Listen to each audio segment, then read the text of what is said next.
दोस्तों, भारत का इतिहास कई हजार वर्ष पुराना माना जाता है। 65,000 साल पहले आधुनिक मनुष्य जहाँ होमो सेपियंस अफ्रीका से भारतीय उपमहाद्वीप में पहुंचे थे, जहाँ वे पहले विकसित हुए। सबसे पुराना मानव आज से लगभग 30,000 वर्ष पहले दक्षिण एशिया में रहता था। 6500 ईसा पूर्व के बाद फसलों और जानवरों के बीच जे सबूत मिले थे और इसका जो निर्माण और कृषि अभिषेक का भंडारण मेहरगढ़ और अब बलूचिस्तान के अन्य स्थलों में दिखाई दिया, जो धीरे धीरे सिंधु घाटी सभ्यता में विकसित हुए। दक्षिण एरिया में पहले शहरी संस्कृति जो अब पाकिस्तान और पश्चिम भारत में 2500-1900 ईसा पूर्व के दौरान पनबी महेंद्रगढ़ से महत्वपूर्ण स्थान है। सिंधु घाटी की सभ्यता जिसका आरंभ काल लगभग 3300 ईसा पूर्व में माना जाता है, प्राचीन मिस्र और सुमेर सभ्यता के साथ विश्व के प्राचीन सभ्यता में से एक है। इस सभ्यता की लिपि अब तक सफलतापूर्वक पढ़ी नहीं जा सकती। सिंधु घाटी की सभ्यता वर्तमान पाकिस्तान और उससे सटे भारतीय प्रदेशों में फैली थी। पुरातन प्रमाणों के आधार पर 1900 ईसा पूर्व के आसपास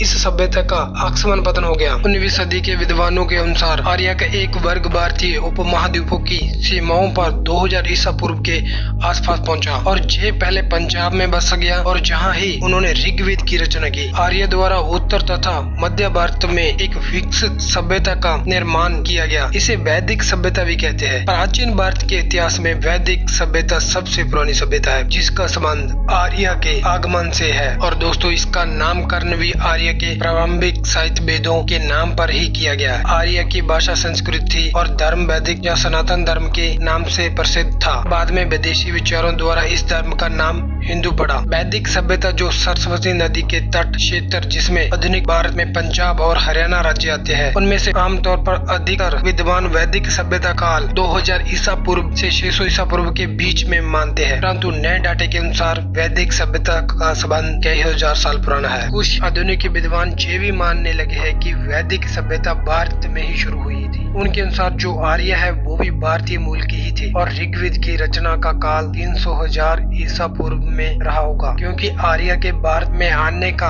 ना तो कोई पक्का सबूत मिला है और ना ही डीएनए के साधनों से कोई प्रमाण मिला है। हाल में ही भारतीय सरस्वती नदी की खोज से वैदिक सभ्यता, हड़प्पा सभ्यता और आर्य के बारे में एक नया दृष्टिकोण सामने आया है। हड़प्पा सभ्यता को सिंधु सरस्वती सभ्यता नाम दिया गया, क्योंकि हड़प्पा सभ्यता की 2600 बस्तियों में से वर्तमान पाकिस्तान में सिंधु तट पर मात्र 265 बस्तियां थी, जबकि शेष अधिकांश बस्तियों सरस्वती नदी के तट पर मिलती है। सरस्वती एक विशाल नदी थी, पहाड़ों को तोड़ती हुई निकलती और मैदानों से होती हुई समुद्र में जाकर विलीन हो जाती थी। इसका वर्णन ऋग्वेद में बार बार आता है। जे आज से 4000 साल पूर्व बदलाव की वजह से सूखी थी। आर्य लोग खानाबदोश गड़िया की भांति अपनी जंगली परिवारों और पशुओं के लिए इधर से उधर भटकते रहते थे। इन लोगों ने पत्थर के नुकीले हथियारों से काम लेना सीखा। मनुष्यों की इस सभ्यता को भी युलित सभ्यता कहते हैं। इस सभ्यता में कुछ सुधार हुआ तो फिर चलनीय सभ्यता आई। इनमें से वास्तविक मनुष्य का विजरोपण नहीं हुआ था। इस समय लोगों में मानवोचित बुद्धि का विकास होने लगा। फिर इसके बाद वास्तविक सभ्यता आई, जिसमें पहली सभ्यता नवपाषाण कालीन कही जाती है। इस सभ्यता के युग का मनुष्य अपने जैसा ही वास्तविक मनुष्य था। युगस्थल सभ्यता से लेकर नवपाषाण सभ्यता तक का काल पाषाण युग कहलाता है। पाषाण युग के बाद मानव जाति में धातु युग का प्रवेश हुआ। धातु युग का प्रारंभ तरमन युग से होता है। नवपाषाण युग के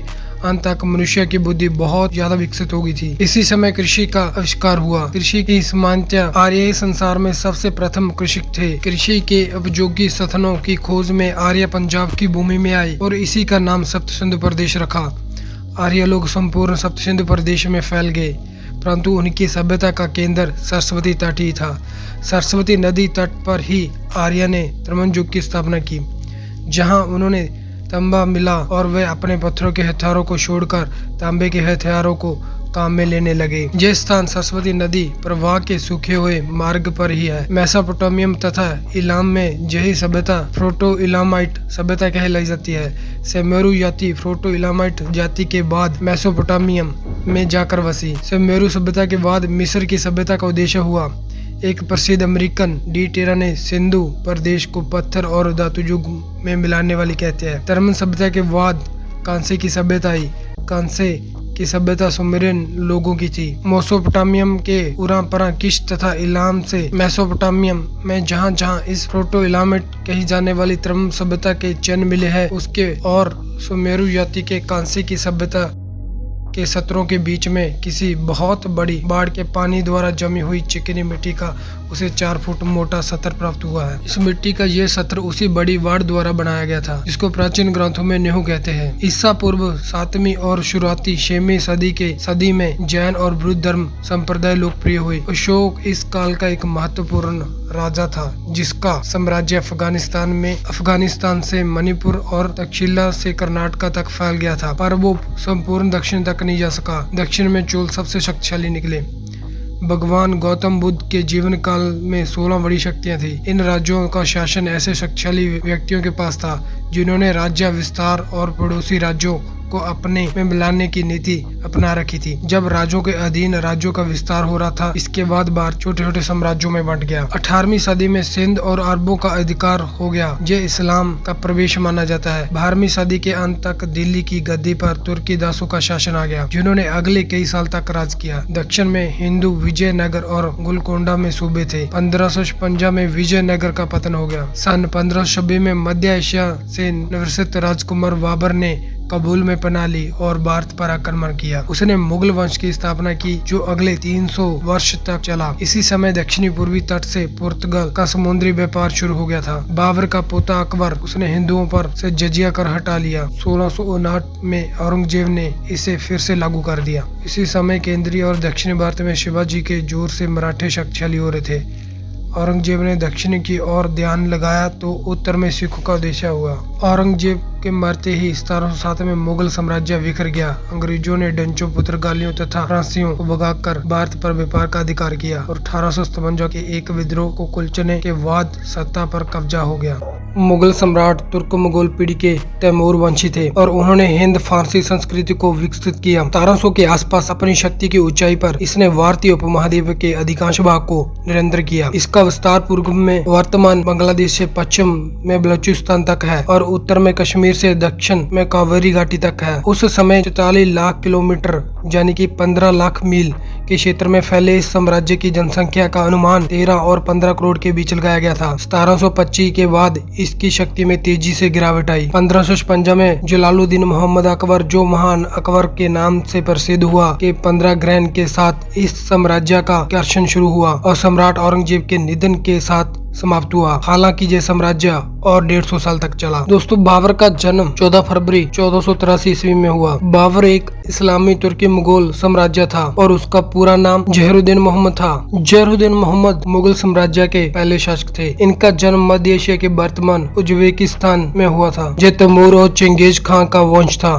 1504 ईस्वी में काबुल तथा 1517 ईस्वी में कंधार को जीता तथा बादशाह की उपाधि धारण की। 1519 से 1526 ईस्वी तक भारत पर इसने 5 बार हमले किए। 1526 में इन्होंने पानीपत के मैदान में दिल्ली सल्तनत के अंतिम सुल्तान इब्राहिम लोदी को हराकर मुगल साम्राज्य की नींव रखी। बाबर ने 1527 में खानवा, 1528 में चंदेरी तथा 1529 में गागर जीतकर अपने राज्यों को सुरक्षित किया। 1530 ईस्वी में इसकी मृत्यु हो गई थी। वो अपने पिता उमर शेख मिर्जा, जो फरगाना घाटी के शासक थे। हालांकि बाबर का मूल मंगोलिया के कबीले से संबंध था, पर उस कबीले के लोगों पर फारसी तथा तुर्की जनजीवन का बहुत असर रहा। वे इस्लाम में प्रवृत्त हुए तथा उन्होंने तुर्किस्तान को अपना वासस्थान बनाया। बाबर की मातृभाषा चंगताई भाषा थी। फिर फारसी, जो उस समय उस स्थान की आम बोलचाल की भाषा थी, उसने चंगताई में बाबरनामा के नाम से अपनी जीवनी लिखी। मुगल जाति,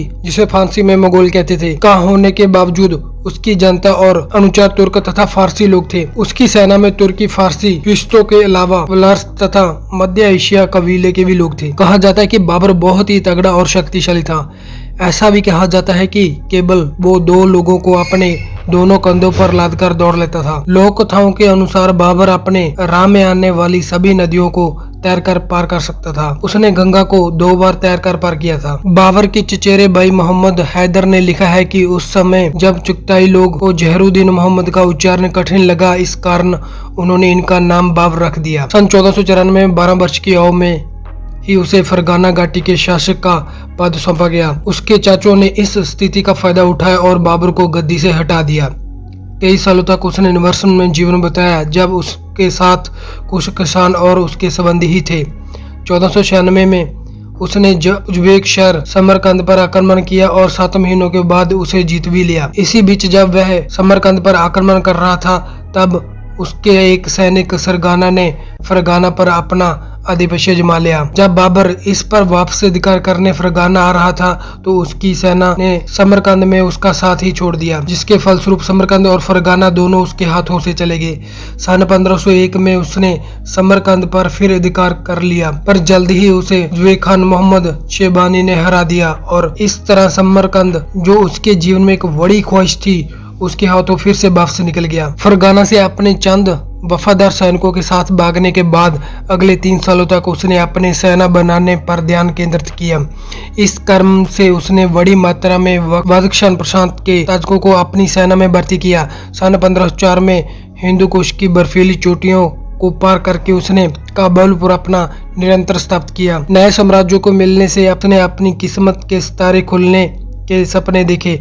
कुछ दिनों के बाद उसने हेरात के एक तैमूर वंशी हुसैन बेकरा, जो कि एक उसका दूर का रिश्तेदार भी था, के साथ मोहम्मद शेबानी के विरुद्ध सहयोग की संधि की, पर 1516 के हुसैन की मृत्यु के कारण ऐसा नहीं हो पाया और उसने हेरात पर अपना निरंतर स्थापित कर लिया।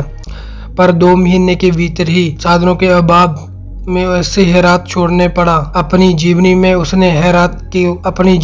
उसने हेरात को बुद्धिजीवियों से बड़े शहर के रूप में वर्णित किया। काबुल लौटने के 2 साल के भीतर एक और सरगाना ने उसके खिलाफ विद्रोह कर दिया और उसे काबुल में भागना पड़ा। जल्द ही उसने काबुल पर फिर से अपना कब्जा कर लिया। इधर सन 1510 में फारस के शाह इस्माइल प्रथम, जो सफीफी वंश का शासक था, ने मोहम्मद शेबानी को हराकर उसकी हत्या कर डाली। इस स्थिति को देखकर बाबर ने हेरात पर कब्जा किया। इसके उत्तर में शाह इस्माइल ने बाबर को उसकी बहन खानजदा से मिलाया, जिसे शेबानी शाह इस्माइल ने हाल में ही हरा कर मार डाला था, ने कैद में रखा हुआ था और उससे बेहवा करने की विलायत कोशिश कर रहा था। शाह ने बाबर को ऐशो आराम तथा सैन्य हितों के लिए पूरी सहायता दी, जिसका जवाब बाबर ने अपने को शिया परंपरा में डाल कर दिया। उसने शिया मुसलमानों के अनुरूप वस्त्र पहनना आरंभ किया।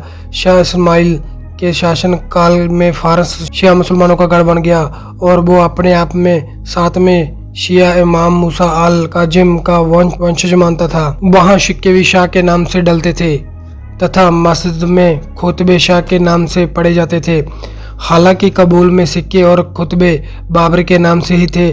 बाबर समरकंद का शासन शाह इस्माइल सहयोगी की हैसियत से चलाता था।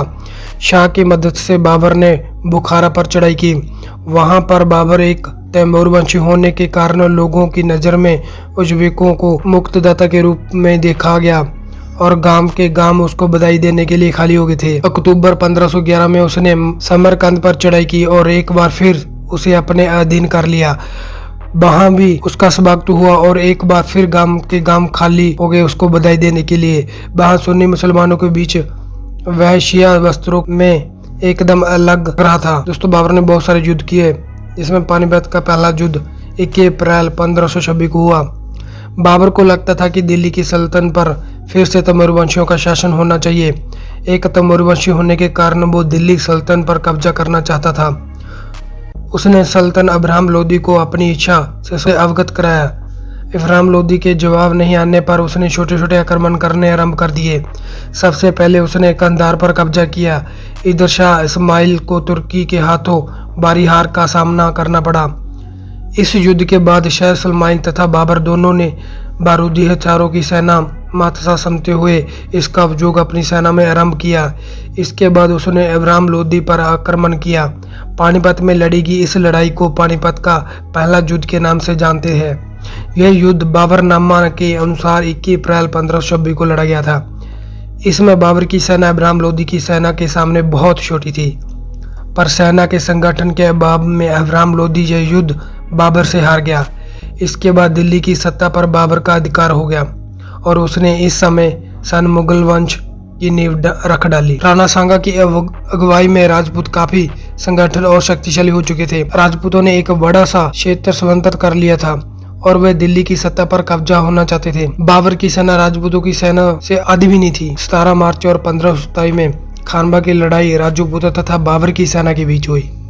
राजपूतों का जीतना निश्चित लग रहा था, पर यह युद्ध दौरान राणा सांगा घायल हो गई और घायल अवस्था में उनके साथियों ने उन्हें युद्ध से बाहर कर दिया और एक आसान सी लग रही जीत उसके हाथों निकल गई। इसके एक साल बाद राणा सांगा की 30 जनवरी 1528 को मौत हो गई। इसके बाद बाबर दिल्ली की गद्दी का अविभावित अधिकारी बन गया। आने वाले दिनों में मुगल वंश ने भारत की सत्ता पर 231 सालों तक राज किया। खानवा का युद्ध 17 मार्च 1527 में मेवाड़ के शासक राणा सांगा और बाबर के समकाली हुए थे। इस युद्ध में राणा सांगा का साथ खास तौर पर मुस्लिम युद्धवंशी राजपूत राजा हसन खान मेवाती और इब्राहिम लोदी के भाई महमूद लोदी ने दिया था। इस युद्ध में मारवाड़, अंबर, ग्वालियर, अजमेर, वसीन, चंदेरी भी मेवाड़ के साथ दे रहे थे। बाबर ने युद्ध के दौरान अपने सैनिकों का उत्साह को बढ़ाने के लिए शराब पीने और बेचने पर प्रतिबंध की घोषणा कर दी थी। उसने मुस्लिमों से एक कर था तमगा को ना लेने से भी घोषणा कर दी। तमगा एक प्रकार का व्यापारिक कर था जो राज्य द्वारा दिया जाता था। बाबर 2 लाख मुगल सैनिकों को लेकर सांगा से युद्ध करने के लिए चले गए। उसने सांगा की सेना को लोदी सेनापति को लालच दिया, जिसने वह सांगा को धोखा देकर सेना सहित बाबर से जा मिला। बाबर और सांगा की पहली मुठभेड़ वियना में हुई और दूसरी खानवा नामक स्थान पर हुई। इस तरह खानवा के युद्ध में भी पानीपत के युद्ध की रणनीति का उपयोग किया गया। इसमें राणा सांगा की हार हुई और बाबर की जीत हुई। यहीं से बाबर ने भारत में रहने का निश्चय किया। चंदेरी पर आक्रमण। मेवाड़ विजय के पश्चात बाबर ने अपने सैनिकों अधिकारियों को पूर्व में विद्रोही का दमन करने के लिए भेजा, क्योंकि पूर्व में बंगाल के शासक नुसरत शाह ने अफगानों का स्वागत किया था और समर्थन भी प्रदान किया था।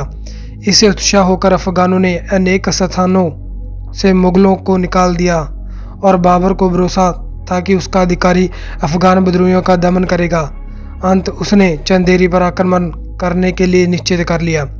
चंदेरी का राजपूत शासक मेंदिनी राय खंगार खानवा का युद्ध में राणा सांगा की ओर से लड़ा था और अब चंदेरी में राजपूत सत्ता का पुनर्गठन हो रहा था। चंदेरी का अपना एक व्यापारिक तथा सैनिक महत्व भी था। वह मालवा तथा राजपूताने में प्रवेश करने के लिए उपयुक्त स्थान था और बाबर ने सेना चंदेरी पर आक्रमण करने के लिए भेजी थी और उसे राजपूतों ने पराजित कर दिया था।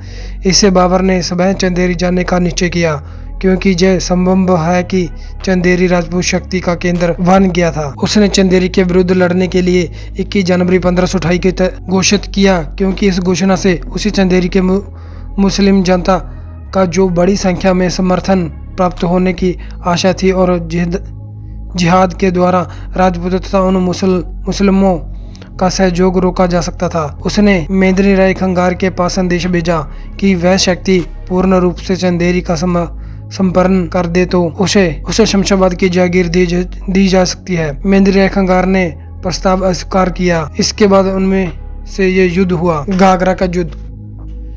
बीच में ही मोहम्मद लोदी बिहार पहुंच गए और उसने नेतृत्व में 1 लाख सैनिक एकत्र हो गए। इसके बाद अफगानों ने पूर्व क्षेत्रों पर आक्रमण कर दिया। महमूद लोदी चुनार तक आया। इसी स्थिति में बाबर ने उससे युद्ध करने के बाद जनवरी 1529 ईस्वी में आगरा से प्रस्थान किया। अनेक अफगानों सरदारों ने उनकी अधीनता स्वीकार कर ली, लेकिन मुख्य अफगान सेना, जिसे बंगाल के शासक नुसरत शाह का समर्थन प्राप्त था, जो गंडक नदी के पूर्व तट पर भी थी। बाबर ने गंगा नदी पार करके घाघरा नदी के पास अफगानों से घमासान युद्ध करके उन्हें पराजित किया। बाबर ने नुसरत शाह से संधि की, जिसके अनुसार नुसरत शाह ने अफगानों विद्रोहियों को शरण न देने का वचन दिया।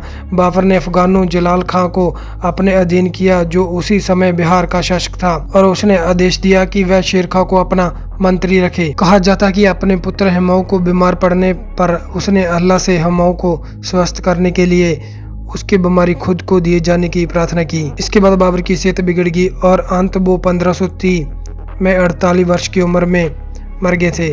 इसकी इच्छा थी कि उसे काबुल में दफनाया जाए और पहले उसे आगरा में दफनाया गया। लगभग 9 साल बाद हमाऊ ने उसकी इच्छा पूरी की और उसे काबुल में राजा राम जाट ने दफना दिया। हमाऊ एक मुगल शासक था जिसका जन्म 6 मार्च 1508 को हुआ। वो पहले मुगल सम्राट बाबर का पुत्र नसीरुद्दीन हुमायूं था। उनके पास साम्राज्य बहुत साल तक नहीं रहा, पर मुगल साम्राज्य की नींव में हुमायूं का योगदान है। बाबर की मृत्यु के पश्चात हुमायूं ने 29 दिसंबर 1530 में भारत की राजगद्दी संभाली और उसके सौतेले भाई कामरान मिर्जा ने काबुल और लाहौर का शासन ले लिया। बाबर ने मरने से पहले ही इस तरह राज्यों को बांटा ताकि आगे चलकर दोनों भाइयों में लड़ाई न हो। कामरान आगे जाकर हुमायूं के बड़े प्रतिद्वंदी बने। हुमायूं का शासन अफगानिस्तान, पाकिस्तान और उत्तर भारत के हिस्सों पर 1530, 1540 और फिर 1555 और 1556 तक रहा। भारत में उसे शेरशाह सूरी ने इसी बेलग्राम के युद्ध में पराजित कर दिया था। ईरान के शासक की मदद से उसने काबुल, कंधार में मध्य एशिया के क्षेत्रों को जीता। उसने 1555 ईस्वी में शेरशाह के अधिकारियों को हराकर एक बार फिर दिल्ली, आगरा पर अधिकार कर लिया। 1556 में उसकी मृत्यु दीनपना भवन की सीढ़ियों से गिरकर हुई। हुमायूं के बेटे का नाम जलालुद्दीन मोहम्मद अकबर था। हुमायूं की मृत्यु के समय उसका इकलौता पुत्र अकबर पंजाब के कैलानौर में था। उसी वहीं पर शासक घोषित कर दिया था। 1556 में जब अकबर का राज्याभिषेक हुआ तो उसका साम्राज्य दिल्ली, पंजाब आदि के क्षेत्रों तक ही सीमित था। बिहार पर उसका नियंत्रण नहीं था। अकबर के 1574 में अकबर ने बिहार पर आक्रमण किया, जिससे दाऊद खां करनी भाग गया। बिहार का अंतिम अफगान दाऊद खां करनी थे। 1580 में अकबर ने बिहार को एक सूबा घोषित कर दिया। मुगल साम्राज्य में कुल 12 सूबे बने, जिसमें बिहार भी एक था। अकबर ने बिहार के पहले सूबेदार मिर्जा अजीज को नियुक्त किया। जलालुद्दीन मोहम्मद अकबर तैमूरी वंशावली के मुगल वंश का तीसरा शासक था। अकबर को अकबर-ए-आज़म, शहंशाह अकबर, महाबली अकबर के नाम से भी जाना जाता है। सम्राट अकबर मुगल साम्राज्य के संस्थापक जहीरुद्दीन मोहम्मद बाबर का पुत्र और नसीरुद्दीन हुमायूं एवं हमीदा बानो का पुत्र था। बाबर का वंश तैमूर और मंगोल नेता चंगेज खां से संबंधित था। अर्थ उसके वंश तैमूर लंग के खानदान से ही थे और मृत्यु पक्ष का संबंध चंगेज खां से था। अकबर के शासन के अंत तक मुगल साम्राज्य में उत्तरी और मध्य भारत के अधिकांश भाग सम्मिलित थे और उस समय के सर्वाधिक शक्तिशाली साम्राज्यों में से एक था। बादशाहों में अकबर ही एक ऐसा बादशाह था जिसे हिंदू मुस्लिम दोनों वर्ग के बराबर प्यार देते थे और सम्मान मिलता था। उसने हिंदू मुसलमान संप्रदायों के बीच की दूरियां कम करने के लिए दीन-ए-इलाहा के नाम का एक धर्म की स्थापना की। उसका दरबार सबके लिए हर समय खुला रहता था। उसके दरबार में मुस्लिम सरदारों में हिंदू सरदार अधिक थे। अकबर ने हिंदुओं पर लगने वाले जजिया कर ही नहीं समाप्त किए, बल्कि ऐसे अनेक कार्य किए जिनके कारण हिंदू और मुसलमान दोनों के अनेक प्रशंसक बने रहे। अकबर मात्र 13 वर्ष की आयु में ही अपने पिता नसीरुद्दीन मोहम्मद हुमायूं की मृत्यु उपरांत दिल्ली की राजगद्दी पर बैठा था। उसके अपने शासनकाल में ही उसने शक्तिशाली वंश शेरशाह सूरी के आक्रमण बिल्कुल बंद करवा दिए थे। साथ में पानीपत के युद्ध में नवघोषित हिंदू राजा हुमायूं को पराजित किया था। अपने साम्राज्य का गठन करने और उत्तरी और मध्य भारत के सभी क्षेत्रों को एकत्र अधिकार करने के लिए अकबर ने 2 दशक लगे थे। इसका प्रभाव लगभग पूरे भारतीय उपमहाद्वीप पर था और इस क्षेत्र में एक बड़े भूभाग पर सम्राट के रूप में उसने शासन किया। सम्राट के रूप में अकबर ने शक्तिशाली और बहुत ही हिंदू राजपूतों राजाओं से राजनीतिक संबंध भी बनाए। अकबर के शासन का प्रभाव देश की कला एवं संस्कृति पर भी पड़ा। उसने चित्रकारी आदि ललित कलाओं में काफ़ी रुचि दिखाई। मुगल चित्रकारी का विकास करने के लिए साथ साथ उसने ही यूरोपीय शैली का भी स्वागत किया। उसे साहित्य में भी बहुत रुचि थी और उसने एक संस्कृति पांडुलिपियों व ग्रंथों का फारसी में तथा फारसी ग्रंथों का संस्कृति में हिंदी में अनुवाद भी करवाया था। अनेक फारसी संस्कृति से जुड़े चित्रों को अपने दरबार की दीवारों पर भी बनवाया। शासनकाल की शुरुआत में ही अकबर के हिंदुओं के प्रति सहिष्णुता नहीं थी, किंतु समय के साथ साथ उसने अपने आप को बदला और हिंदुओं, साहित्य, अन्य धर्मों की बहुत रुचि दिखाई। उसने मन में ही इतनी धार्मिक नेताओं के प्रति आदर भाव था जिस पर उसकी निजी धार्मिक भावनाओं का किंचित भी प्रभाव नहीं पड़ा था। उसने आगे चलकर एवं नए धर्म दीन इलाही की भी स्थापना की, जिससे विश्व के सभी प्रधान धर्मों की नीतियों व शिक्षाओं के संवादों था।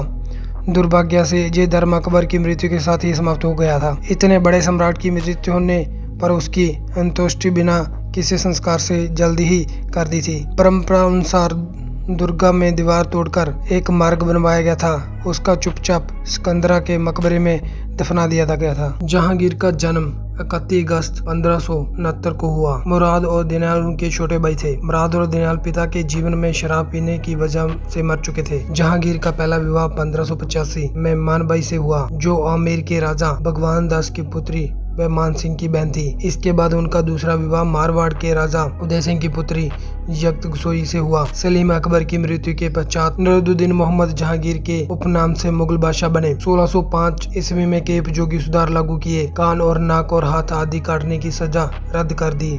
शराब और अन्य नशा हमलावर वस्तुओं का हकमा बंद कर दिया। 1605 ईस्वी में उसके बाद सबसे बड़े बेटे खुसरो ने विद्रोह कर दिया और आगरा से निकलकर पंजाब तक जा पहुंचा। जहांगीर ने उसे हराया। सिखों के 5वें गुरु अर्जन देव जी, जो खुसरो की मदद कर रहे थे, 1614 ईस्वी में राजकुमार खुर्रम शाहजहां मेवाड़ के राणा अमर सिंह को हराया। 1620 ईस्वी में कानगढ़ स्वयं जहांगीर ने जीत लिया। 1622 ईस्वी में कंधार क्षेत्र हाथ से निकल गया। जहांगीर के समय में अंग्रेज सर टॉमस रो राजदूत द्वारा पहली बार भारतीय व्यापारिक अधिकार करने के इरादे से आए। 1623 ईस्वी में खुर्रम ने विद्रोह कर दिया, क्योंकि नूरजहां अपने दामाद शहरयार को वली अहद बनाने की कोशिश कर रही थी। अंत 1625 ईस्वी में बाप और बेटे में सुलह होगी। सम्राट जहांगीर अपनी आत्मकथा तुझकी जहांगीर चित्रकारी और कला का बहुत शौकीन था। उसने अपने हालात एक किताब तुझके जहांगीर में लिखे। अफीम और शराब के ज्यादा सेवन के कारण अंतिम दिनों में बीमार रहने लगे। 28 अक्टूबर 1627 ईस्वी में कश्मीर से वापस आते समय रास्ते में ही भीमवार नामक स्थान पर उनकी मौत हो गई। लाहौर के पास शाहदरा में रावी नदी के किनारे दफनाया गया। जहांगीर के समय को चित्रकला का स्वर्ण काल कहा जाता है। शाहजहां 5वें मुगल शाहजहां थे। इनका जन्म 5 जनवरी 1592 ईस्वी में हुआ। शाहजहां अपने स्वभाव के कारण अपने काल के बड़े लोकप्रिय राजा रहे, किंतु इतिहास में उनका नाम केवल इस कारण नहीं लिया जाता। शाहजहां का नाम एक ऐसे आशिक के तौर पर लिया जाता है जिसने अपनी बेगम मुमताज के लिए विश्व की सबसे खूबसूरत इमारत ताजमहल बनवाने का यत्न किया। सम्राट जहांगीर की मौत के बाद छोटी उम्र में ही उन्हें मुगल सिंहासन के उत्तराधिकारी के रूप में चुन लिया था। 1627 में अपने पिता की मृत्यु होने के बाद वह गद्दी पर बैठे। उनके शासनकाल को मुगल शासन का स्वर्ण युग और भारतीय सभ्यता के सबसे। शाहजहां का जन्म जोधपुर के शासक राजा उदय सिंह की पुत्री यक्त गुसोई के गर्भ से 5 जनवरी 1592 ईस्वी को लाहौर में हुआ था। इसका बचपन का नाम खुर्रम था। खुर्रम जहांगीर के छोटे पुत्र थे, जो शलबल से अपने पिता का अधिकारी हुए। वह बड़ा बुद्धिमान, साहसी और शौकीन बादशाह था। वह बड़ा कला प्रेमी था। उसका विवाह 20 वर्ष की आयु में नूरजहां के भाई असफ खां की पुत्री अर्जुमंद बानो से सन 1612 ईस्वी में हुआ था। वही में बाद मुमताज महल के नाम से उसकी प्रीतमा बेगम हुई। 20 वर्ष की आयु में शाहजहां जहांगीर का शासन विभाग के साथ उसकी शक्ति और भी बढ़ गई थी।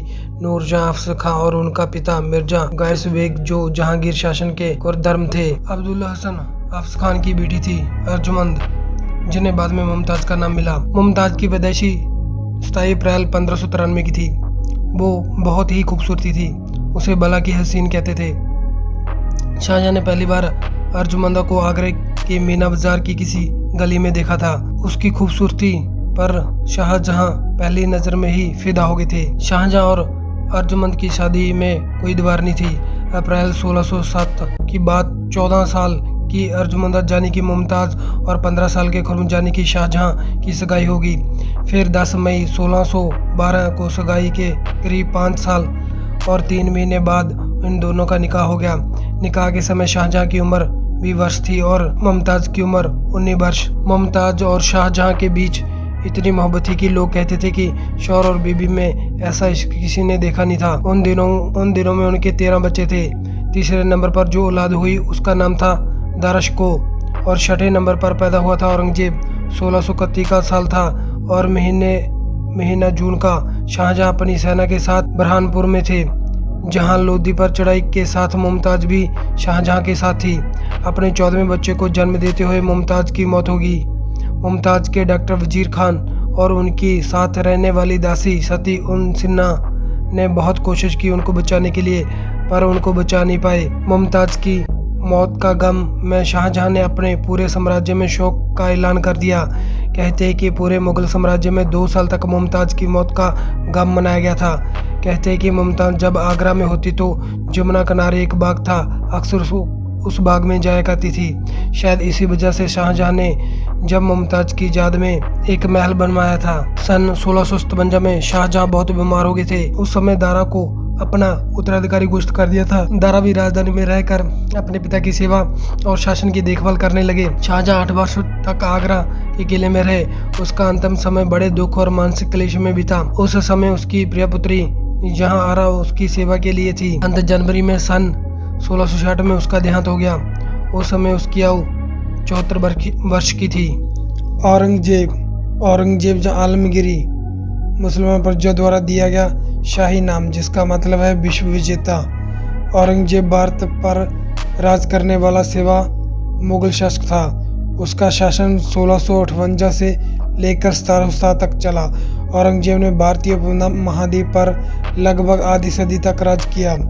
वह अकबर के बाद सबसे अधिक समय तक शासन करने वाला मुगल शासक था।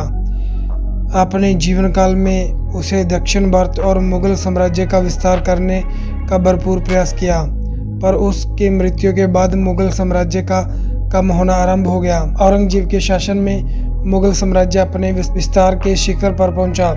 वह अपने समय के शायद सबसे धनी और शक्तिशाली व्यक्ति थे।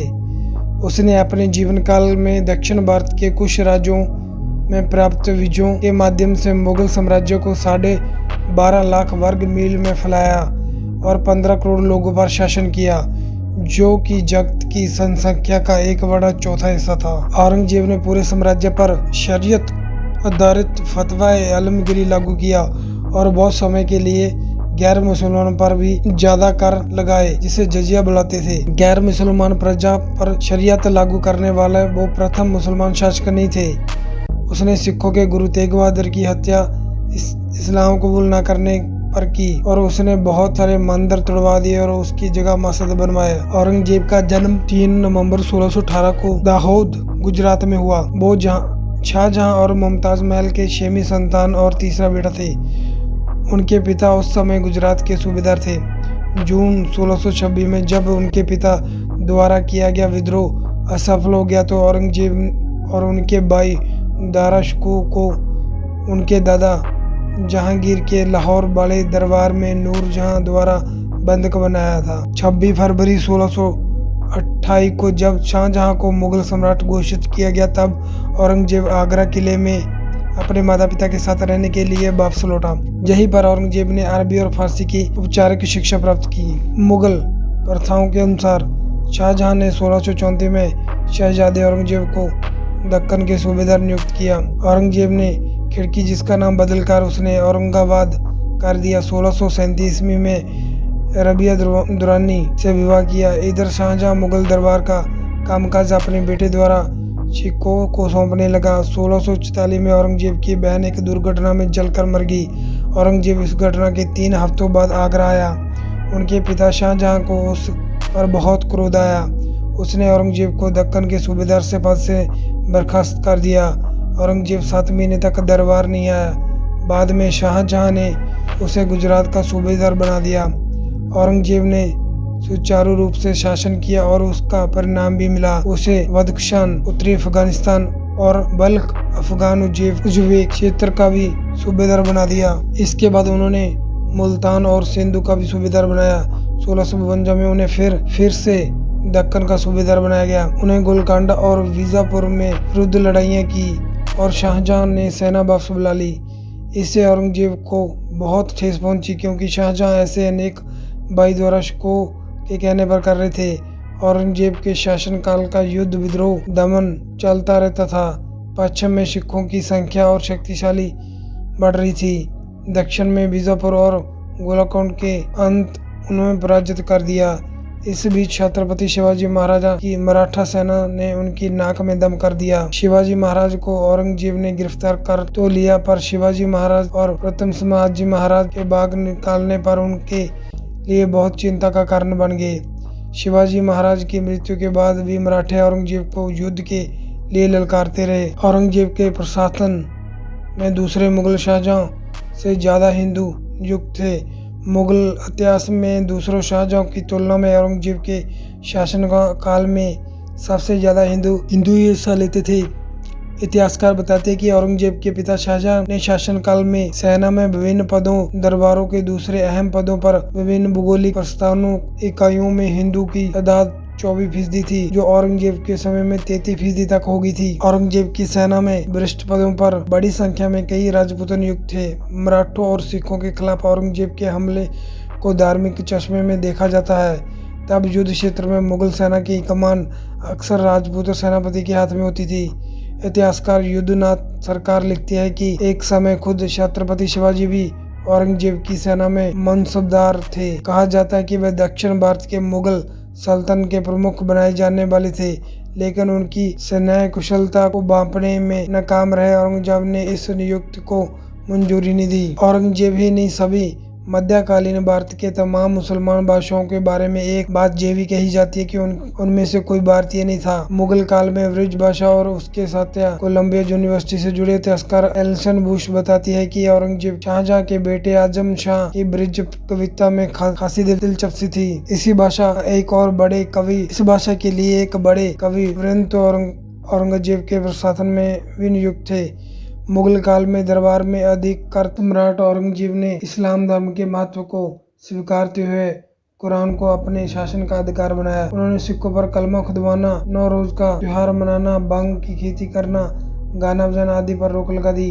1663 ईस्वी में सती प्रथा पर प्रतिबंध लगाया गया, तीर्थ कर पुण्य लगाया गया। अपने शासन काल के 11 वर्ष में जोरखा दर्शन, 12वें वर्ष में ने बनारस विश्वनाथ मंदिर एवं मथुरा के केशव राय मंदिर को तुड़वा दिया। उन्होंने शरीयत के विरुद्ध लिए जाने वाले लगभग 80 करों को समाप्त करवा दिया। इन्हीं में से जानने वाले रायदारी यानी कि प्रवान कर था और पानडारी यानी कि चुंगी कर था नामक स्थानीय कर भी शामिल थे। औरंगजेब के समय में ब्रिज में आने वाले तीर्थयात्रियों पर भारी कर लगाया और उन पर जजिया कर भी लगाया और हिंदुओं को मुसलमान बनाया गया।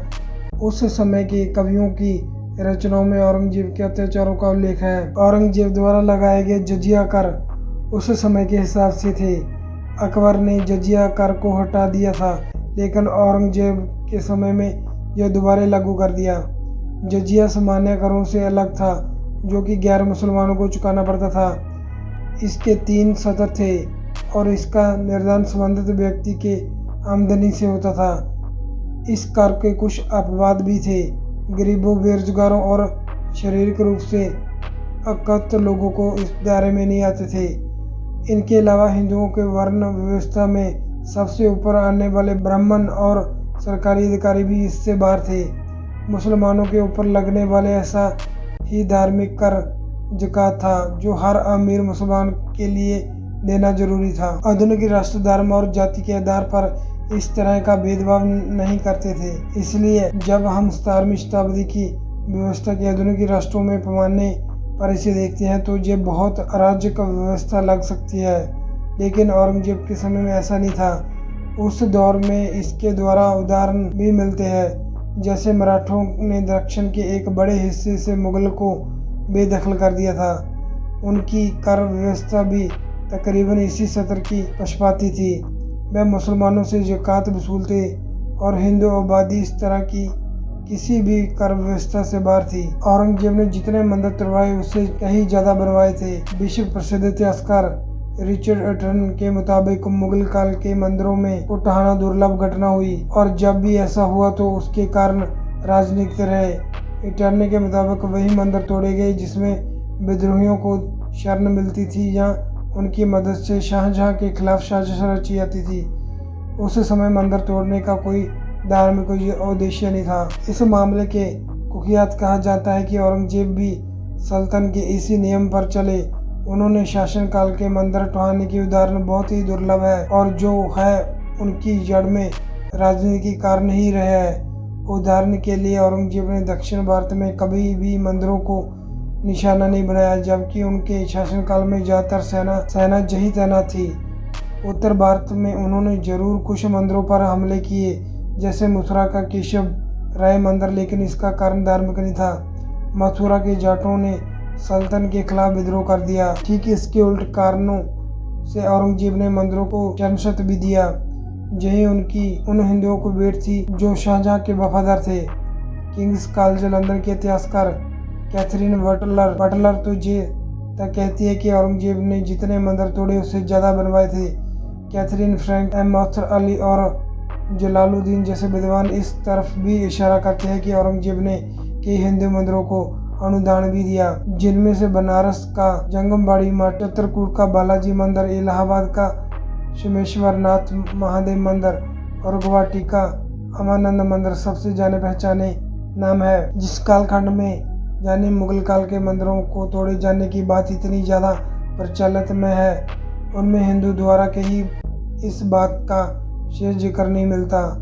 तर्क दिया जा सकता है कि उस दौर में ऐसा करना खतरे से खाली नहीं रहा, लेकिन 18वीं सदी में जब सल्तन खत्म होगी तब भी इस बात का कहीं जिक्र नहीं मिलता। अतीत में मुगल शासकों द्वारा हिंदू मंदिर तोड़े जाने की औरंगजेब का अंतिम समय दक्षिण में मराठों का जोर बहुत बढ़ गया था। उन्होंने दबाने में शाही सेना को सफलता नहीं मिल रही, इसलिए सन 1663 में औरंगजेब स्वयं सेना लेकर दक्षिण गए। बाहर राजधानी से दूर रहते हुए अपने शासनकाल में लगभग अंतिम 25 वर्ष तक उसी अभियान में रहे। 50 वर्ष तक शासन करने के बाद उनकी मृत्यु दक्षिण के अहमदनगर नगर में 3 मार्च सन 1707 ईस्वी में हुई। दौलताबाद में स्थित फकीर बुरहानुद्दीन की कब्र में अहाते में उन्हें दफनाया गया। उनकी नीति ने इतने विरोधियों पैदा कर दिए जिस कारण मुगल साम्राज्य का अंत ही हो गया। हालांकि औरंगजेब खुद को हिंदुस्तान का शाहजहां मानते थे एवं उनकी दौलत बहुत थी, मगर खुद की कब्र के बारे में उनके ख्यालात अलग थे। उन्होंने खुद की कब्र के बारे में ऐसा लिखा था कि वह बहुत ही सीधी सादी बनाई जाए। उनकी कब्र औरंगाबाद जिले फैसलाबाद में स्थित है। बहादुर शाह प्रथम। बहादुर शाह का जन्म 14 अक्टूबर सन 1643 ईस्वी में बुरहानपुर भारत में हुआ था। बहादुर शाह दिल्ली के 7वें मुगल बादशाह थे। शहजादा मुआजम कहलाने वाले बहादुर शाह बादशाह औरंगजेब का दूसरा पुत्र था। अपने पिता के भाई और शाहजहां के साथ बड़े भाई के मिल जाने के बाद शहजादा मुआजम ही औरंगजेब के संभाव्य उत्तराधिकारी बने। बहादुर शाह को शाह आलम प्रथम या आलम शाह प्रथम के नाम से भी जाना जाता है। बहादुर शाह प्रथम को सन 1663 ईस्वी में दक्षिण के दक्कन पठार क्षेत्र और मध्य भारतीय में पिता के प्रतिनिधि बनाकर भेजा गया। सन 1683 और 84 ईस्वी में उन्होंने दक्षिण बम्बई, गोवा के पुर्तगाली इलाकों में मराठों के खिलाफ सेना का नेतृत्व किया, लेकिन पुर्तगालियों की सहायता न मिलने की स्थिति में उन्हें पीछे हटना पड़ा। 8 वर्ष तक तंग किए जाने के बाद उनके पिता ने 1699 में काबुल का सूबेदार नियुक्त किया। औरंगजेब की मृत्यु के बाद 63 वर्षीय पुत्र मुआजम ने लाहौर के उत्तर में स्थित शाहदौला नामक पुल पर मई 1707 में बहादुर शाह के नाम से अपने को सम्राट घोषित किया। बूंदी के बुंदशाह हाड़ा तथा अंबर के विजय शैवाह को उसने पहले से ही अपने ओर आकर्षित कर लिया। उनके माध्यम से उसे बड़ी संख्या से राजपूत समर्थन प्राप्त हो गया। उत्तराधिकारी को लेकर बहादुर शाह प्रथम एम आजमहा में समूह घाट के समीप जजौ नामक स्थान पर 12 जून 1707 को युद्ध हुआ, जिसमें आजम शाह तथा उसके 2 बेटे विद्रवक्ष तथा वालाजा मारे गए। बहादुर शाह प्रथम को अपने छोटे भाई कामबख्श से भी मुगल सिंहासन के लिए लड़ाई लड़नी पड़ी। कामबख्श ने 13 जनवरी 1709 को हैदराबाद के नजदीक बहादुर शाह प्रथम के विरुद्ध युद्ध किया। युद्ध में पराजित होने के उपरांत कामबख्श की मृत्यु हो गई। अपने विजय के बाद बहादुर शाह प्रथम ने अपने समर्थकों को नई पदवियां तथा उच्च दर्जे प्रदान किए। मुनीम खां को वजीर नियुक्त किया। औरंगजेब के वजीर असद खां को वकील मुतलक का पद दिया तथा उसके बेटे जुल्फिकार खां को मीर बख्शी बनाया गया। बहादुर शाह प्रथम गद्दी पर बैठने वाला सबसे वृद्ध मुगल शासक था। जब वह गद्दी पर बैठा तो उस समय उसकी उम्र 63 वर्ष थी। वह अत्यंत उदार, आलसी तथा उदासीन व्यक्ति था। इतिहासकार खफी खान ने कहा है कि बादशाह राजकीय कार्यों में इतना अधिक लापरवाह था कि लोग उसे शाह बेखबर कहने लगे थे। बहादुर शाह प्रथम के शासनकाल में दरबार में षड्यंत्र बनने लगा। बहादुर शाह प्रथम शिया था और उसे उस कारण दरबार में दो दल विकसित हो गए थे, ईरानी दल और तुरानी दल। ईरानी दल शिया मत को मानने वाले थे, जिसमें असद खां तथा उसके बेटे जुल्फिकार खां जैसे सरदार थे। तुरानी दल सुन्नी मत के समर्थक थे, जिसमें बहादुर शाह प्रथम ने उत्तराधिकारी के युद्ध के समाप्त होने के बाद सर्वप्रथम राजपूताना कोई और रख दिया। उसने मारवाड़ के राजा अजीत सिंह को पराजित कर उसे 3500 का मनसब महाराज की उपाधि प्रदान की, परंतु बहादुर शाह प्रथम के दक्षिण जाने पर अजीत सिंह, दुर्गादास एवं जय सिंह कशवाहा ने मेवाड़ के महाराजा अमरजीत सिंह के नेतृत्व में अपनी को स्वतंत्रता घोषित कर दिया और राजपूताना संघ का गठन किया। बहादुर शाह प्रथम ने इन राजाओं से संघर्ष करने के बेहतर संधि करना उचित समझा और उसने इन शासकों को मान्यता भी दी। 8 जून 1707 ईस्वी में आगरा के पास जंजू के पास लड़ाई लड़ी गई, जिसमें बहादुर शाह की जीत हुई। इस लड़ाई में गुरु गोविंद सिंह की हमदर्दी अपने पुराने मित्र बहादुर शाह के साथ थी। कहा जाता है कि गुरुजी ने अपने सैनिकों द्वारा जंजू की लड़ाई में बहादुर शाह का साथ दिया, उनकी मदद की, इससे बहादुर शाह की जीत हुई। मुगलों के साथ एक युग पुराने मतभेद समाप्त होने की संभावना थी। गुरु साहब की तरफ से 2 अक्टूबर 1787 में धौलपुर की संगत तरफ लिखे हुक्मनामे को कुछ शब्दों से लगता है कि गुरुजी बादशाह बहादुर शाह के साथ मित्रतापूर्वक बातचीत हो सकती थी, जिसके खत्म होने से गुरु जी आनंदपुर साहब वापस आ जाएंगे, जहां उनके आस थी कि खालसा लौट के इकट्ठा हो सकेंगे, पर हालात के चक्कर में उनको दक्षिण दिशा में पहुंचा दिया, जहां बातचीत ही चल रही थी। बादशाह बहादुर शाह कशवाहा राजपूतों के विरुद्ध कार्रवाई करने के लिए कूच किया। उसके भाई कामबख्श ने बगावत कर दी। बगावत करने के लिए बादशाह दक्षिण की तरफ चला और बेनती करके गुरुजी को भी साथ ले गए। नांदेड़ में 1708 ईस्वी में सिखों ने बंदा सिंह के नेतृत्व में मुगलों विरुद्ध विद्रोह कर दिया। उसने मुसलमानों के विरुद्ध लड़ने के लिए पंजाब के विभिन्न हिस्सों में सिखों को इकट्ठा किया तथा कैथल, समाना, शाहबाद, अम्बाला, क्योरी तथा सुदौरा पर कब्जा किया। उसकी सबसे बड़ी विजय सरहिंद के गवर्नर वजीर खां के विरुद्ध थी, जिसे उसने हराकर मार डाला था। उसके बारे में कहा जाता है कि उसकी गुरु गोविंद सिंह जी का आशीर्वाद प्राप्त था। उसने स्वयं को सच्चा बादशाह घोषित किया, अपने टकसाल चलाई और एक स्वतंत्रता सिख राज्य की स्थापना का प्रयत्न किया। बाबा बंदा सिंह ने सरहिंद, सोनीपत, संदौरा एवं उत्तर प्रदेश के कई स्थानों पर बहादुर शाह प्रथम ने सिखों के नेता बाबा बंदा सिंह बहादुर को दान देने के लिए 26 जून 1710 को सुधारा में घेर डाला, जहां से बाबा बंदा सिंह बहादुर लोहागढ़ के किले में आ गया। लोहागढ़ को घेर कर सिखों से कड़ा संघर्ष किया। 1711 ईस्वी में मुगलों ने पुनः सरहिंद पर अधिकार कर लिया। लोहगढ़ का किला गुरु गोविंद सिंह जी ने अम्बाला के उत्तर पूर्व में हिमालय की तराई में बनाया था। बहादुर शाह प्रथम ने बुंदेला सरदार छत्रसाल से मेल मिलाप कर लिया। बादशाह ने जाट सरदार चुड़ामन से दोस्ती कर ली। चुड़ामन ने बाबा बंदा सिंह बहादुर के खिलाफ अभियान में बादशाह का साथ दिया। बहादुर शाह प्रथम को शाह बेखबर कहा जाता था। राजपूतों के भांति मराठों के प्रति भी बहादुर शाह प्रथम की नीति अस्थिर रही।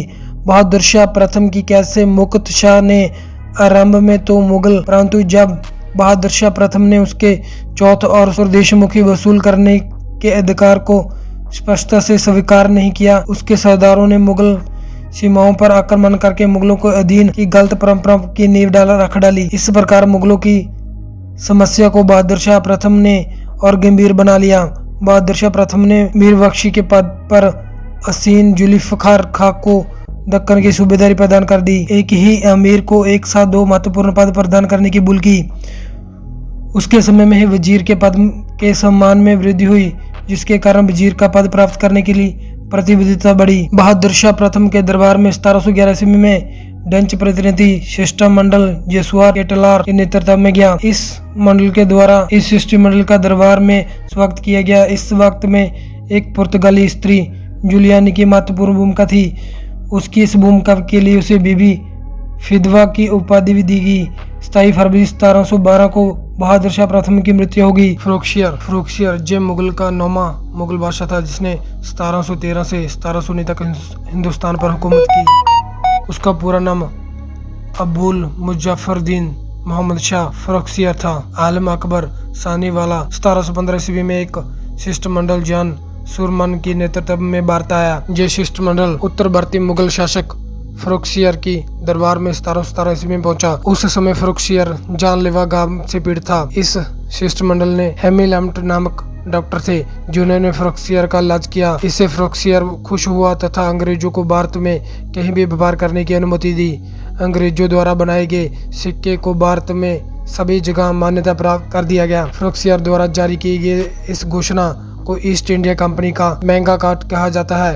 महंगा काट का सर्वप्रथम 1215 ईस्वी में ब्रिटेन में जॉन के द्वारा हुआ था। फ़रुखसियर के पिता अजीम ओशन की 1712 में जहांदार द्वारा हत्या कर दी गई थी और जहांदार शाह ने उनके पिता की मृत्यु कर मुगल सम्राट बने थे। अपने पिता की मौत का बदला लेने के लिए फ़रुखसियर ने शाह से बदला लेने सही समझा और 10 जनवरी 1713 में समूहगढ़ के युद्ध में फ़रुखसियर ने जहांदार शाह की सेनाओं को पराजित किया। समूहगढ़ के निकट और उसको हत्या कर दी गई। इसके तहत 1713 में दिल्ली पहुंचे और लाल किले पर अपने आप को मुगल सम्राट घोषित किया। इसके तहत उन्होंने अपने पिता की मौत का बदला ले लिया। अपने पूरे 6 वर्ष के कार्यकाल में फ़रुखसियर सैयदा बंधुओं के चुंगल से आज़ाद न हो सके। उन्होंने सैयद हुसैन अली खान और अपने वजीर घोषित किया, जबकि वे उसको वजीर घोषित नहीं करना चाहते थे, परंतु शायद बंधुओं के दबाव से उन्होंने उसको अपना वजीर घोषित किया।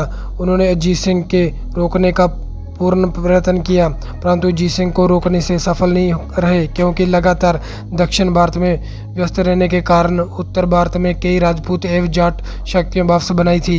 1615 में अजीत सिंह की बेटी से विवाह कर अजीत सिंह को रोक लिया, परंतु उनको बड़ी मेहनत करनी पड़ी थी। बाबा बंदा सिंह बहादुर ने 1708 लेकर मुगलों के नाक में दम कर रखा था, परंतु 1716 में उन्होंने बाबा बंदा सिंह बहादुर को पकड़ लिया और 40 सिखों की हत्या कर दी। बाद में उन्होंने पूरी तरीके से बाबा बंदा सिंह बहादुर की मृत्यु की, जिससे उन्होंने बाबा बंदा सिंह बहादुर की दोनों आंखों फोड़ दी और उनकी खाल निकाल ली और बहुत ही बुरी तरीके से उनके शरीर के टुकड़े टुकड़े कर दिए। इस घटना से सिख लोगों में मुगल के विरुद्ध एक क्रोध की भावना पैदा होगी। मराठों के विरुद्ध भी फ़रुखसियर ने नीति कुछ अलग ही। सैयद हुसैन अली खान जो कि वजीर था, वह फ़रुखसियर को अपना गुलाम बनाना चाहता था, परंतु फ़रुखसियर ने उसके आदेशों को ना मानना शुरू कर दिया, जिसके तहत उसने दक्कन में मराठों से सहायता मांगी। फ़रुखसियर ने अता हुसैन अली को पराजित करने का फैसला किया, परंतु ऐसा करने में सफल नहीं हो सका, क्योंकि सैयद बंधु बहुत ही ताकतवर मंत्री थे और उनका प्रभाव संपूर्ण मुगल दरबार में था। हुसैन अली बहुत ही ताकतवर मंत्री के होते हुए उसने मराठों से संबंध स्थापित किया और 1719 में फ़रुखसियर का वध करवा दिया। किसी न किसी कारणों से उस वक्त उनकी उम्र मात्र 33 वर्ष की थी। उसके बाद उसने 2 मुगल सम्राटों को छोटे छोटे कार्यकाल में एक गद्दी पर बिठाया और इससे अपनी कोई भी मुगल सम्राट सैयद से चुगल से बच नहीं सकता था। मोहम्मद शाह ने 1719 में मुगल सम्राट बने। उन्होंने चिनकलिया खाका जानी अशरफ जहां प्रथम, जो कि बाद में चलकर हैदराबाद के निजाम बने, उनकी सहायता लेकर संध्या बंधुओं को खत्म किया। 1723 में और एक स्वतंत्रता मुगल सम्राट के रूप में उभरे। सम्राट बनने के बाद मुगल साम्राज्य कुछ खास विस्तार नहीं किया, बल्कि मुगल साम्राज्य धीरे धीरे खत्म होना शुरू हो गया।